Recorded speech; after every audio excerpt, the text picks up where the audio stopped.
Hello, welcome to Naira's mums world. കുറച്ചായാലും അല്ലേ ഷോർട്സും വ്ളോഗൊക്കെ കണ്ടിട്ട് കുറച്ച് തിരക്കായിരുന്നു കേട്ടോ. അപ്പോൾ ഞാൻ ഈ റെഡി ആയിക്കൊണ്ടിരിക്കുന്നത് അമ്പലത്തിലേക്കാണ് കേട്ടോ. ഞങ്ങളെല്ലാവരും കൂടെ പോകുന്നത് സൈഷയുടെ ഓഫീസിൽ നിന്ന് എത്തിയിട്ടില്ല. അപ്പോഴേക്കും ഞങ്ങളൊക്കെ റെഡി ആയി നിൽക്കുകയാണ് കേട്ടോ. ഇന്നത്തെ ദിവസത്തിനൊരു പ്രത്യേകത ഉണ്ട്. അതായത് ഇന്നെന്ന് പറഞ്ഞാൽ ഇന്നത്തെയാണ് കേട്ടോ വ്ളോഗിൽ നിന്നാണല്ലോ പോസ്റ്റ് ചെയ്യുന്നത്. ഇന്ന് തന്നെയാണ് ഞാൻ വോയിസ് ഓവറും കൊടുക്കാൻ പറ്റിയത്. അപ്പോൾ ഫെബ്രുവരി 4 എന്ന് പറയുന്നത് അച്ഛൻ്റെയും അമ്മേൻ്റെയും വെഡിങ് ആനിവേഴ്സറി ആയിരുന്നു. അത് 35ാമത്തെ വെഡിങ് ആനിവേഴ്സറി ആയിരുന്നു. ഞാൻ റെഡി ആവുന്നതിനിടെ ഒരാൾ പരാതിയായിട്ട് എത്തിയിട്ടുണ്ടായിരുന്നു കേട്ടോ. സംഭവം വേറൊന്നുമല്ല, ആൾക്ക് എന്തെങ്കിലും ബൂബു പറ്റിക്കഴിഞ്ഞാൽ, ബൂബു പറഞ്ഞാൽ മുറിവോ അല്ലെങ്കിൽ എവിടെയും തട്ടുകയൊക്കെ ചെയ്ത് കഴിഞ്ഞാൽ ഓടി വന്ന് എൻ്റെ കയ്യിൽ നിന്നൊരു ഉമ്മ കിട്ടണം. ആ ഉമ്മ കിട്ടിയാൽ അവളുടെ എല്ലാ വേദനയും പോകുന്നതാണ് അവളുടെ ഒരു വിശ്വാസം. അപ്പോൾ പിന്നെ എനിക്ക് കൊടുക്കാൻ ബുദ്ധിമുട്ടുള്ള സാധനമൊന്നും അല്ലല്ലോ, അങ്ങ് കൊടുത്ത് സഹായിക്കും. അപ്പോൾ അവളുടെ കരച്ചിൽ നിൽക്കും. അതിപ്പോഴും തുടർന്നുകൊണ്ടിരിക്കുക കേട്ടോ. അങ്ങനെ നമ്മൾ പറഞ്ഞ കാര്യത്തിൽ നിന്നും വഴുതി വീണ് വേറെ സ്ഥലത്തേക്ക് പോയില്ലേ. അപ്പോൾ ബാക്കി കണ്ടിന്യൂ ചെയ്യാം. അപ്പോൾ ഞാൻ ആദ്യം റെഡിയായ ശേഷം എനിക്ക് വേറൊരു പ്ലാൻ ഉണ്ടായിരുന്നു. പക്ഷേ അത് സഹിച്ചേട്ടോ ഒറ്റയ്ക്ക് പോയി നിറവേറ്റി കേട്ടോ. അതെന്താണെന്ന് ഞാൻ പിന്നെ പറയാം. അപ്പോഴത്തേക്കും പിന്നെ അടുത്തത് കാന്താരീനെ റെഡിയാക്കലായിരുന്നു. ഇവളെ റെഡിയാക്കുക എന്ന് പറയുന്നത് ഒരു ടാസ്ക് ആണല്ലോ, നിങ്ങൾക്ക് അറിയാമല്ലോ അല്ലേ. ഈ ബെഡിന് എത്ര പ്രാവശ്യം വലം വെക്കി നിൽക്കാറില്ല. ഇതുപോലത്തെ കളീൻ്റെ ഇടയിലാണ് ഞാൻ ഇവളെ റെഡിയാക്കിക്കൊണ്ടിരിക്കുന്നത്. ദിവസം എവിടെ പോവുകയാണെങ്കിലും, സ്കൂളിലേക്ക് ആയിക്കോട്ടെ, ഇങ്ങോട്ട് പോവുകയാണെങ്കിലും ഇതുപോലെ തകൃതിയായ ഡാൻസും ഒരു വലം വെക്കലും ഒക്കെ ഉണ്ടാവും കേട്ടോ. അതിൻ്റെ ഇടയിൽ കൂടെ വേണം ഞാൻ അവളെ റെഡിയാക്കാം. പിന്നെ ആ ഒരു ബോക്സ് നിറച്ച് അവളുടെ ഹെയർ ആക്സസറീസാണ്. അപ്പോൾ അതങ്ങ് ഇട്ട് കൊടുക്കും. അപ്പോൾ അവിടെ അടങ്ങിയിരുന്ന് കുറച്ച് നേരം തരും. പിന്നെ ആൾക്ക് പല തരത്തിലുള്ള ഹെയർ സ്റ്റൈലൊക്കെ കെട്ടാൻ ഭയങ്കര ഇഷ്ടമാണ്. അപ്പോൾ അവിടെ ഇരുന്ന് തരും. ഇന്നിപ്പോൾ എന്ത് ചെയ്യുകയാണെങ്കിലും മമ്മി ചെയ്യുന്ന പോലെ മമ്മിയുടെ ഡ്രസ്സ് അങ്ങനെയാണ് പറയാറുള്ളത്. അപ്പോൾ അതുകൊണ്ട് ഇന്ന് മമ്മി കെട്ടിയ പോലെ കെട്ടണം എന്നുള്ളതുകൊണ്ട് സിമ്പിളായിട്ടുള്ളൊരു ഹെയർ സ്റ്റൈൽ തന്നെയായിരുന്നു കേട്ടോ. അത് കഴിഞ്ഞ ശേഷം അതിൻ്റെ സാധനങ്ങളൊക്കെ എടുത്ത് വെച്ചപ്പോഴേക്കും സൈഷേട്ടൻ എത്തിയിരുന്നു കേട്ടോ. സൈഷേട്ടൻ ഫ്രഷ് ആവുമായിരുന്നു. പിന്നെ എൻ്റെ മിനി കോപ്പിയാണല്ലോ അല്ലേ, മിനി മീയാണ്. അപ്പോൾ അതുകൊണ്ട് തന്നെ ആൾ കുറച്ച് നേരം മിററിലൊക്കെ ഒന്ന് ക്ലോസ് ആക്കിയ ശേഷം ഞങ്ങൾ അമ്പലത്തിലേക്ക് പുറപ്പെട്ടു കേട്ടോ.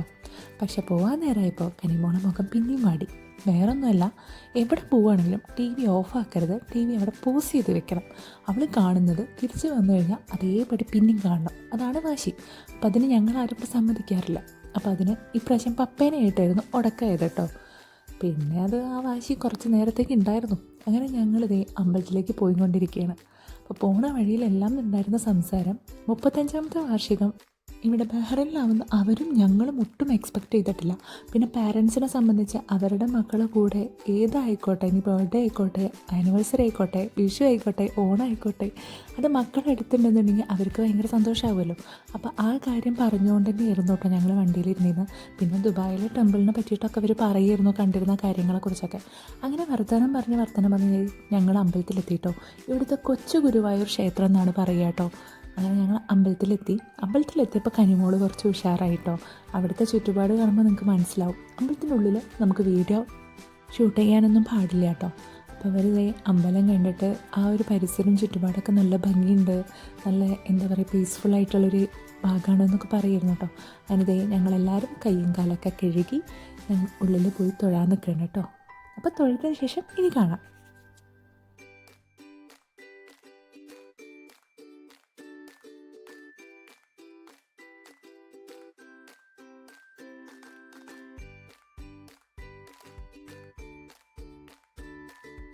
അങ്ങനെ ഞങ്ങൾ അർച്ചനയൊക്കെ നടത്തിയ ശേഷം ഞങ്ങൾ തിരിച്ചിറങ്ങി കേട്ടോ.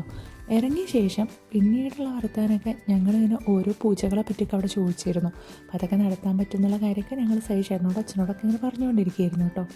അതിനുശേഷം അമ്മയുടെ പരിപാടി അവിടെ ഫോട്ടോ എടുപ്പായിരുന്നു. അമ്മയ്ക്ക് ഭയങ്കര ഇഷ്ടമുള്ളൊരു കാര്യമാണ് ഫോട്ടോ എടുക്കൽ. അതിൻ്റെ ചെറിയൊരു വേർഷനാണ് ഞാൻ, എൻ്റെ ഒരു ചെറിയ വേർഷനാണ് എൻ്റെ മോള്. അപ്പോൾ അവർ പല സ്ഥലത്ത് നിന്ന് ഇങ്ങനെ പോസ് ചെയ്യായിരുന്നു. ഞാൻ തന്നെ ഇരുന്നു കേട്ടോ ഫോട്ടോഗ്രാഫർ. അതിനിടയിൽ ചെറുതായിട്ട് അതിൻ്റെ ഒരു ഷൂട്ട് എടുത്തെന്ന് മാത്രം. അങ്ങനെ അതിന് ശേഷം ഞങ്ങൾ തിരിച്ച് ചെരുപ്പൊക്കെ ഇട്ട് വീട്ടിലോട്ട് മടങ്ങുകയാണേ.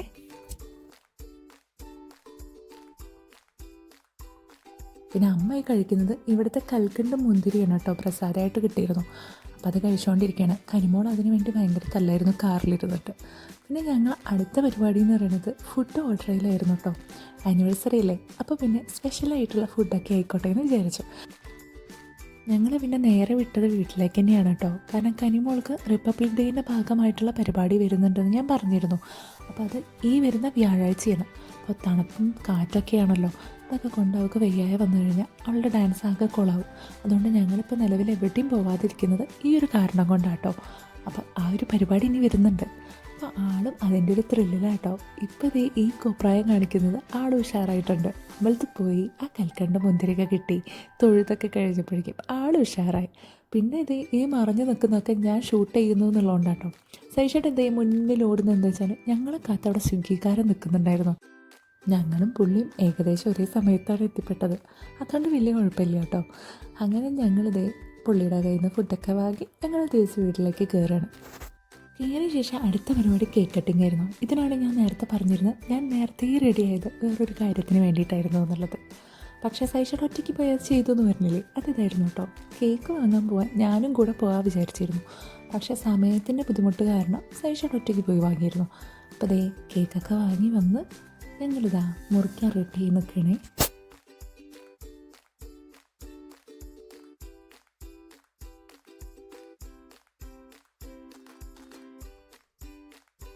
കേക്ക് കട്ടിങ് കഴിഞ്ഞപ്പോൾ ഞാൻ അച്ഛൻ്റെയും അമ്മേൻ്റെ അടുത്ത് ഒരു കാര്യം ചോദിച്ചിരുന്നു കേട്ടോ. അത് കേട്ടോളൂ.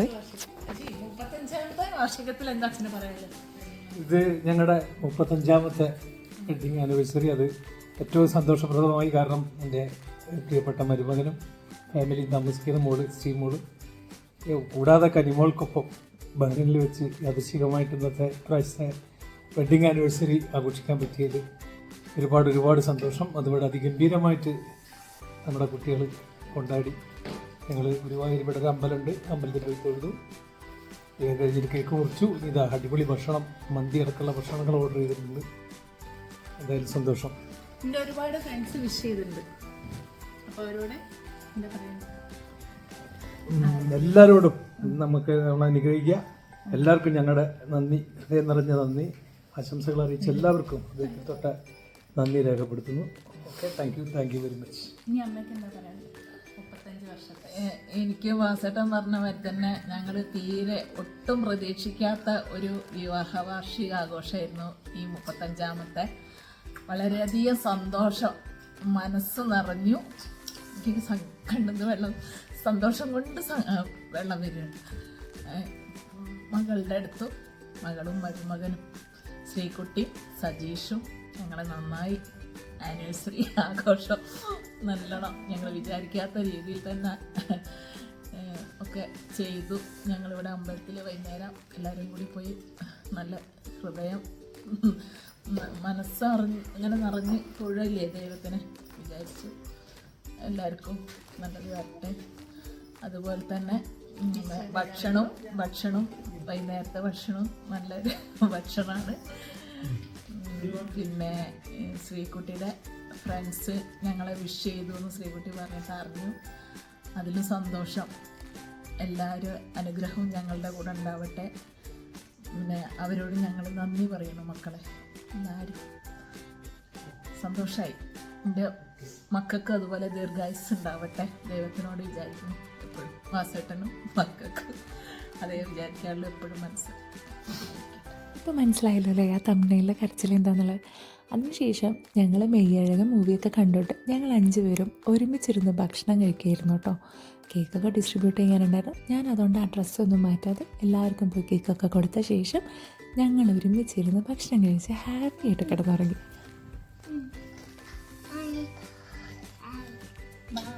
എന്താ ചെയ്യേണ്ട പറയും?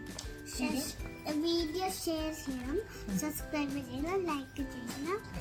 Okay, bye bye. ശുഭാൻ ശുഭാനന്ദ സുഗാനന്ദ ഗുഡ് നൈറ്റ്.